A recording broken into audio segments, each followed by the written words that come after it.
जय Hind guys. Now start our next video lecture. इसके पहले के वीडियो लेक्चर्स में हम लोगों ने तमाम जो हैं कोसेट्स के रिज़ल्ट्स पे बात की थी।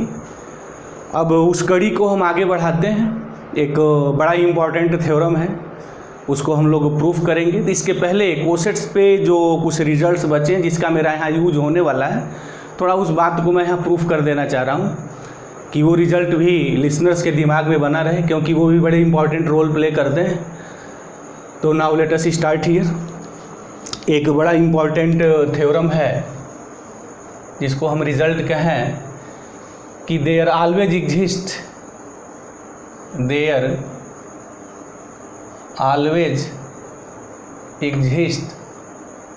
One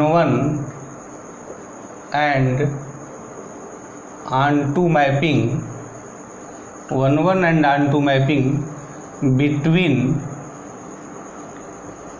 any two left or right cosets। बार बार हम ये बात कहते रहे हैं कि जो बात लेफ्ट कोसेट्स के लिए होगी वही बात राइट कोसेट के लिए होगी। तो बात लेफ्ट लिखे हैं राइट लिखे हैं, एक ही है वहाँ। क्या है ये रिजल्ट ये कहता है there always exist one and onto mapping between any two cosets. कोई भी दो कोसेट्स हैं, मतलब लेफ्ट कोसेट हो या राइट कोसेट हो, उनके बीच में हमेशा वन ऑनटू मैपिंग एग्जिस्ट करेगी। इस बात को मैं थोड़ा यहाँ प्रूफ कर दूँ कि कोई एक दो हम लोग आर्बिट्रेरी कोसेट्स ले रहे हैं।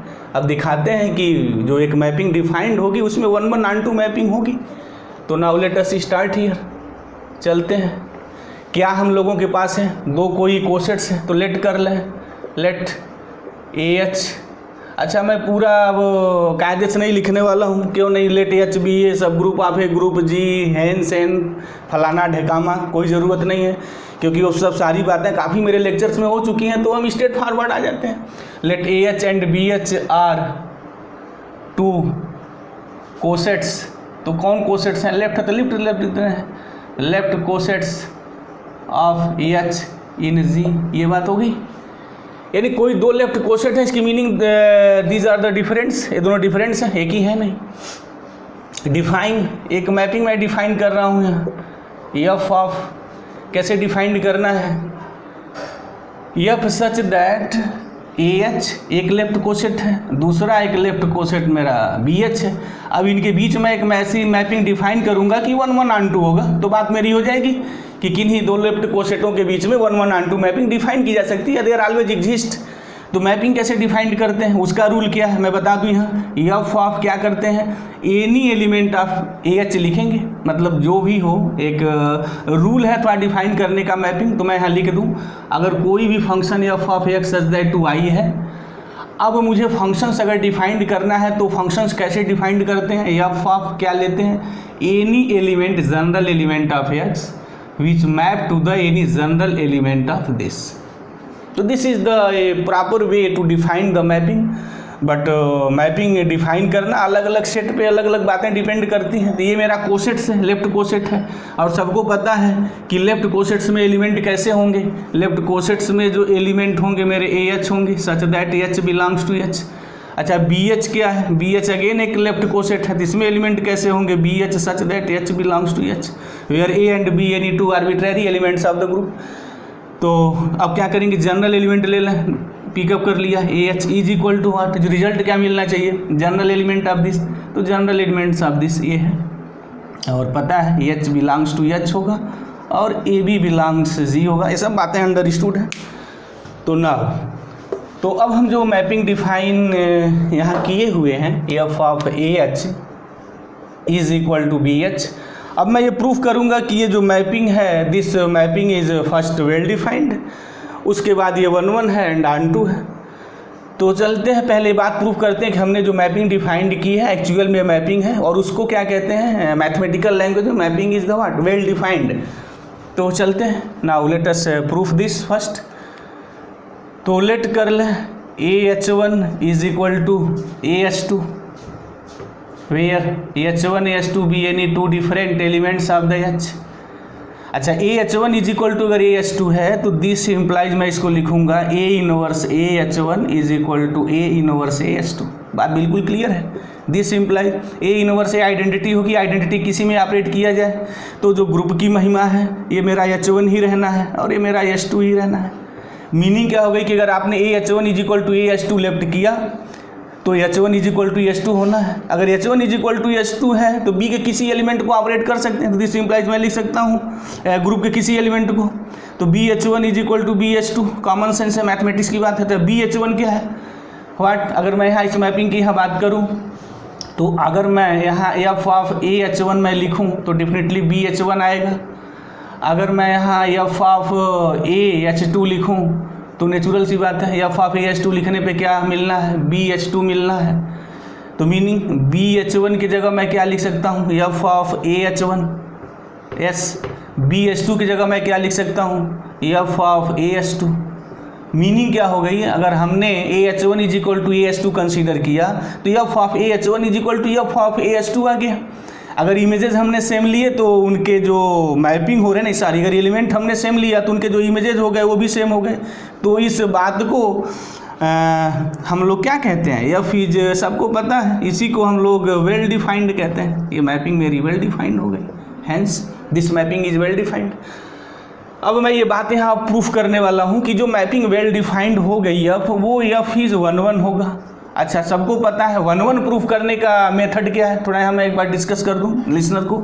ये 1-1 कैसे प्रूफ करेंगे, कोई मैपिंग मेरी 1-1 है तो हम उन्होंने क्या करते हैं, लेट कर लेते हैं। जैसे अब कोई मैपिंग है, अब मुझे दिखाना है कि ये 1-1 है तो लेट कर लेते हैं f of x1 is equal to f of x2, right. अब ये दिखाते हैं कि x1 जो होगा x2 होगा। अगर ये बात दिखा दी जाए तो मैपिंग मेरी क्या हो जाती है, मैपिंग इज 1-1, सीधा सपाट सी बात है। तो वही कंसेप्ट मैं यहाँ भी यूज करूँगा, लेट कर लूँ कि f of AH1 is equal to f of AH2 है, कंसीडर कर लिया हमने। अब मैं ये प्रूफ कर दूंगा कि AH1 इज इक्वल टू AH2 है, तो हैंस f इज 1-1। तो ये प्रोसेस है प्रूफ करने का है 1-1, मतलब तो स्कूल स्तर से ही सबको पता है। तो now this implies f of AH1 मैं क्या लिखूंगा, what is the f of AH1, by definition f of AH1 is equal to BH1, f of AH2 is what, BH2। अब अगेन B जो है वो G का एलिमेंट है, तो B इनवर्स भी G के एलिमेंट होंगे, तो B इनवर्स मैं ऑपरेट कर दूँ यहाँ, तो B inverse BH1 is equal to B inverse BH2। अच्छा, अब इधर से कोई B इनवर्स नहीं ऑपरेट करेगा लिसनर, बात ध्यान में होनी चाहिए, क्योंकि अगर इधर ऑपरेट करेंगे तो कोई वो मतलब नहीं निकलेगा। तो this implies B inverse B identity, तो H1 हो जाएगा, AH2 हो जाएगा, H1 is equal to H2। अच्छा, अगर H1 is equal to H2 है तो ये अगर मैं ऑपरेट कर दूं तो AH1 इज इक्वल टू AH2। हैंस हमने क्या कंसीडर किया कि let f of AH1 is equal to f of AH2, तो हमने प्रूफ किया कि AH1 इज इक्वल टू AH2। तो ये बात जो मेरी प्रूफ करता है कि f इज व्हाट, 1-1। यानी हमने जो ये मैपिंग डिफाइंड की है, ये mapping f of A is equal to BH, बड़ा ये इंपॉर्टेंट मैपिंग है ये दो कोसेट्स के बीच में। ये लिसनर इस बात को ध्यान धरें, क्योंकि आगे हम लोग बहुत सारे जब क्वेश्चन सॉल्व करते हैं तो बड़ा इसका इंपॉर्टेंट वहाँ रोल प्ले हो जाता है इस मैपिंग का। और कभी कभी कुछ मैपिंगें ऐसी होती हैं जिनको हमेशा आत्मसात करना चाहिए, क्योंकि वो क्वेश्चंस लगाते वक्त, थ्योरम प्रूव करते वक्त बहुत सारे सॉल्यूशंस हमारे प्रोवाइड कर देते हैं, यानी बहुत सारे प्रॉब्लम को वो चुटकी में सॉल्व कर देते हैं। बहरहाल हमने प्रूफ किया कि f इज़ 1-1। ये जो मैपिंग डिफाइंड है ये दो लेफ्ट कोसेटों के बीच में वो वेल डिफाइंड है। दूसरी बात कि f मेरा जो है वो 1-1 है। अब मैं प्रूफ करूंगा ऑन-टू है, तो ऑन-टू कोई प्रूफ करने की बड़ी यहाँ चीज़ है ही नहीं, बस वो चुटकी में सीधे सपाट उसको लिख देते हैं ताबड़तोड़ कि अगर f 1-1 है हमारा, f वेल डिफाइंड है, तो इसको सीधे लिख देते हैं। It is very easy to prove that, easily, it is easy, it is easily proved that. कैसे प्रूव कर सकते हैं, f is onto, why f is onto here, f onto since for each HB belongs to HB there must exist pre image, its pre image. और वो pre image कौन होगा, what's its pre image, pre image this hence mapping is onto here.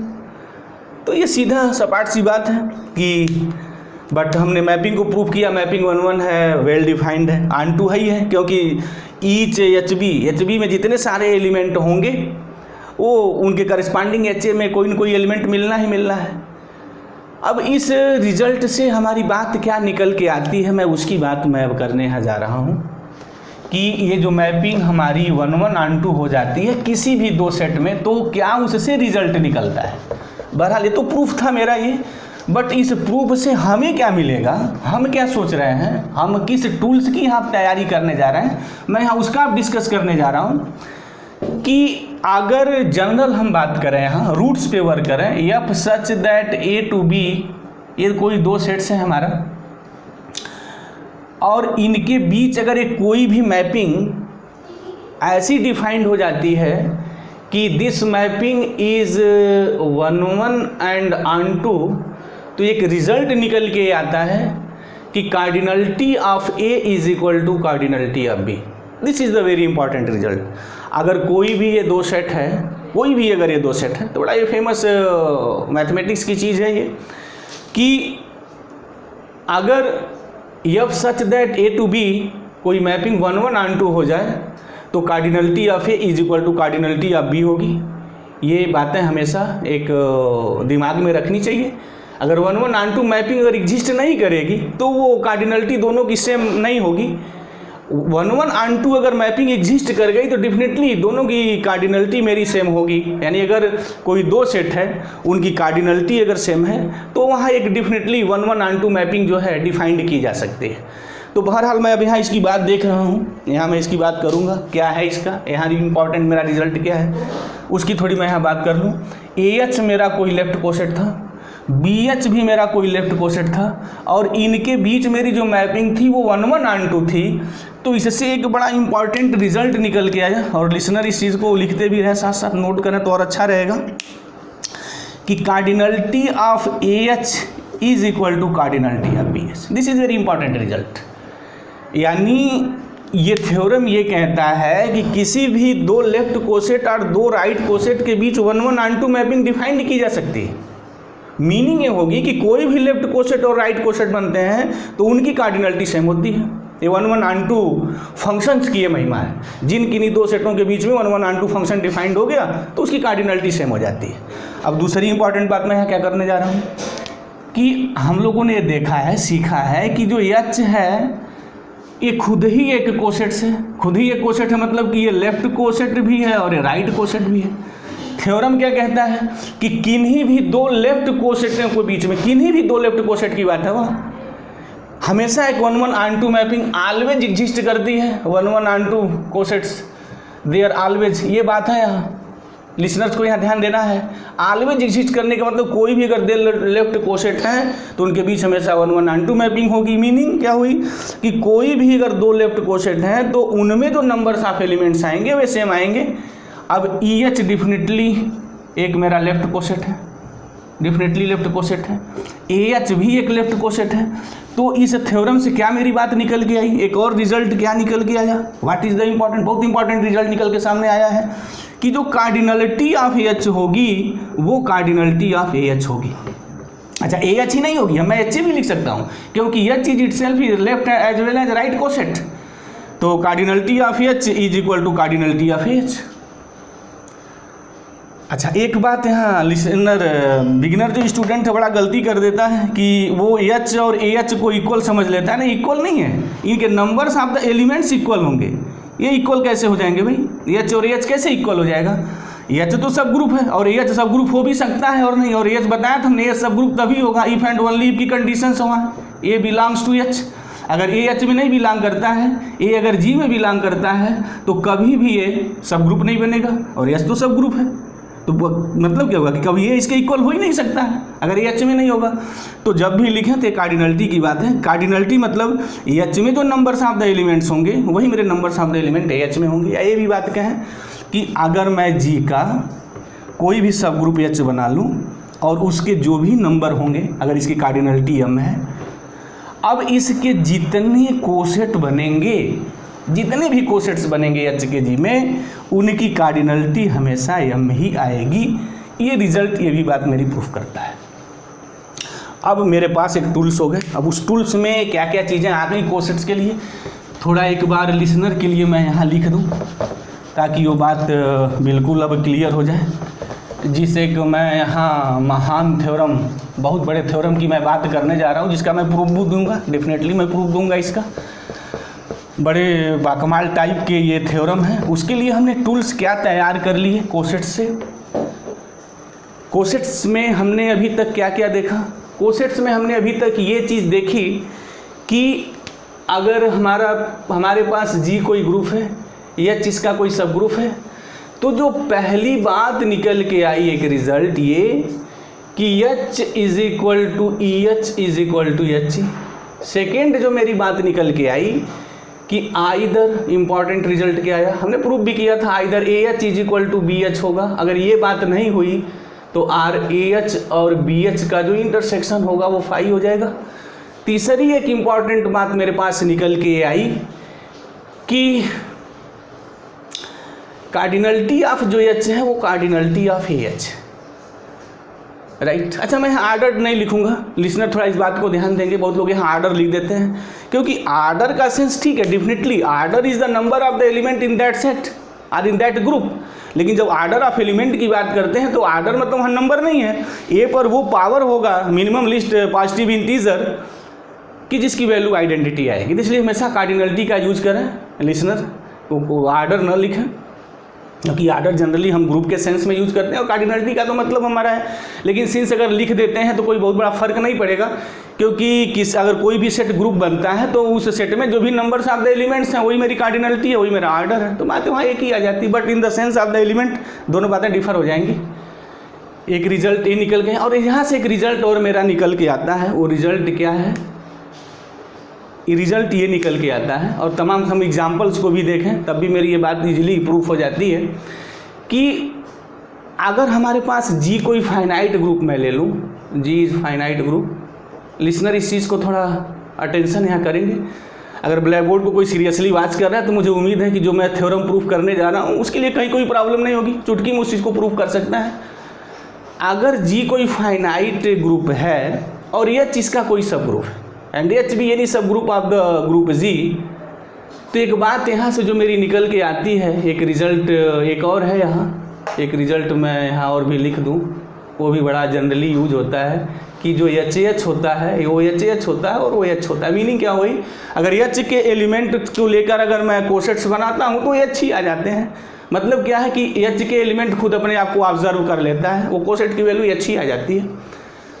एक और बड़ा important यहाँ result finite group पे create होता है। अगर कोई ग्रुप फाइनाइट है तो 100% होना ही होना है। तो एच अगर मैं सब ग्रुप बनाऊंगा तो डेफिनेटली वो भी फाइनाइट होगा। इस कंडीशंस का अगर मैं यूज करूँगा, मैं ये देखने जा रहा हूँ कि जो इतने सारे कोसेट्स बनेंगे अगर मैं उनका यूनियन निकालूँ तो क्या आएगा। अब मेरी जो थिंकिंग है टोटल इस पे है। पहली बात है कि कोसेट जो बनेंगे फाइनाइट बनेंगे। अब उन कोसेटों का अगर मैं यूनियन लिखूँ तो क्या आएगा। अब इस चीज़ को ध्यान से देखें। अब एच के जितने सारे एलिमेंट होंगे अगर मैं उनसे कोसेट बना लूँ तो मेरा एच ही आएगा। मान लीजिए हम इसका नामकरण संस्कार A1H कर दे रहे हैं, राइट। हमने A1H लिख दिया, A1H is equal to H, nothing to be the problem. थोड़ा काउंटेबिलिटी के लिए हमने बात ऐसी लिखी हुई है, but A1H is equal to H ही है। अब इसके बाद क्या है कि जो एलिमेंट एच में नहीं है, जब जी के एलिमेंट ऑपरेट करके मैं कोसेट बनाऊंगा, मतलब जैसे A2H मैं बना लूँ, A3H बना लूँ एंड डॉट्स 1, और ये जो A2 और A3 एंड डॉट्स 1 हो ये मेरे एच के एलिमेंट्स ना हो, तो दो बातें वहाँ होंगी। वो बातें हमने यहाँ लिखी हुई हैं। ये इंपॉर्टेंट एक रिजल्ट। इस रिजल्ट से मैं बात क्या करूँगा कि अगर हम A2H और A3H कोई कोसेट बना तो दो ही बात होगी, या तो ये इसके इक्वल हो जाएगा या एक एलिमेंट भी कॉमन नहीं होंगे, मतलब वो डिसजॉइंट्स हो जाएंगे। तो कहने का हमारा मतलब क्या हुआ कि हम जो कोसेट्स अब बनाएंगे वे नंबर ऑफ द कोसेट भी फाइनाइट आएंगे अगर जी फाइनाइट है। और दूसरी सबसे बड़ी इंपॉर्टेंट बात इस चीज़ का यूज करते हुए कि जो AH होगा वो BH होगा और AH intersection BH is equal to 5 होगा। इस कंसेप्ट की मीनिंग हमारी ये हो गई कि अगर A1H A2H डिस्टिंक्ट कोसेट अगर जी के बने हैं तो G is equal to A1H union A2H होता है। ये एक रिजल्ट ये भी है। मीनिंग ये हो गई कि जितने भी डिस्टिंक्ट कोसेट्स बनेंगे हमारे, वो सारे डिस्टिंक्ट कोसेट्स का अगर मैं यूनियन निकाल दूं तो जी हो जाता है। तो एक रिजल्ट मैं यहाँ और भी लिख दूं, वो रिजल्ट एक्चुअल में इसी के पार्ट्स हैं। ये या तो इक्वल हो जाएंगे या फाई हो जाएंगे। तो सबका अगर कोसेट्स का मैं यूनियन लिख दूंगा तो कहाँ जाएंगे भाई, जी के तो बाहर जाएंगे नहीं, क्योंकि जी तो क्लोज्ड होता है, वो जी में ही आना है। और यूनियन में एलिमेंट एक ही बार काउंट होता है। तो मतलब ये हो गया A1H यूनियन A2H। अच्छा, और भी कोई डिस्टिंक्ट बनेगा तो यूनियन ऐसे मेरा चलता रहेगा। एक रिजल्ट ये भी मेरा बन गया। मीनिंग क्या हो गई, जी के जितने डिफरेंट कोसेट्स बनेंगे उनका अगर यूनियन ले लिया जाए तो वो जी हो जाते हैं। अब चलते हैं जो हमारी जो मेन टॉपिक्स की बात थी जिस थ्योरम की, उसको मैं यहाँ प्रूफ करने जा रहा हूँ। वो थ्योरम क्या है, लाग्रेंजेस साहब है वो लाग्रेंजेस थ्योरम। लाग्रेंजेस थ्योरम मॉडर्न अलजेब्रा की दुनिया में बड़ा इंपॉर्टेंट थ्योरम है, बेसिकली ग्रुप थ्योरी में। और इसका स्टेटमेंट जो है लाग्रेंजेज ने थोड़ी बात डिटेल्स में हम यहाँ कर दें, 1770 में दिया था इस खूबसूरत थ्योरम का जो है स्टेटमेंट्स है। और अबाती ने, पिएट्रो अबाती ने इसका नियर अबाउट 30 साल बाद बड़ा खूबसूरत प्रूफ दिया था। और हमको पता है कि थ्योरम का प्रूफ करना कोई बहुत बड़ी चीज़ नहीं है, बट वो प्रूफ मैथमेटिक्स में खुद ही एक प्रॉब्लम ना हो जाए, कितने हम उसको इजी वे में प्रूफ कर सकते हैं, ये इंपॉर्टेंट बातें हैं। तो यस, पहले हम उस थ्योरम को लिखें। वो खूबसूरत थ्योरम क्या है जिस पे बड़े बाकमाल टाइप के क्वेश्चंस हमारे हायर मैथमेटिक कॉम्पिटिशन्स में बनाए जाते हैं। क्या है लाग्रेंजेस theorem?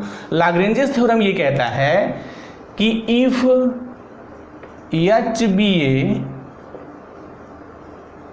subgroup of finite group G, then order of H, ऐसे लिखते हैं शॉर्टकट में, order of H divides order of G, that is